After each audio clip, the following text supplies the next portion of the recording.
సంస్కృత భాషని చాలా శ్రద్ధగా నేర్చుకుంటే రోజుకు ఒక్క వాక్యం నేర్చుకున్నా కూడా హ్యాపీగా సంస్కృతంలో మాట్లాడవచ్చు.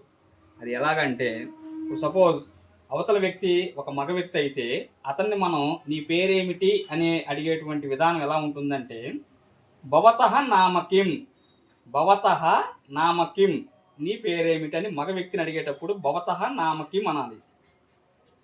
మమ నామ రామస్వామి, మమ నామ రామస్వామి, నా యొక్క పేరు రామస్వామి.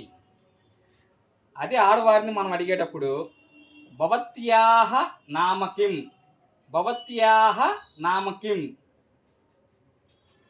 మమ నామ ఉమా, మమ నామ ఉమా, నా యొక్క పేరు ఉమా.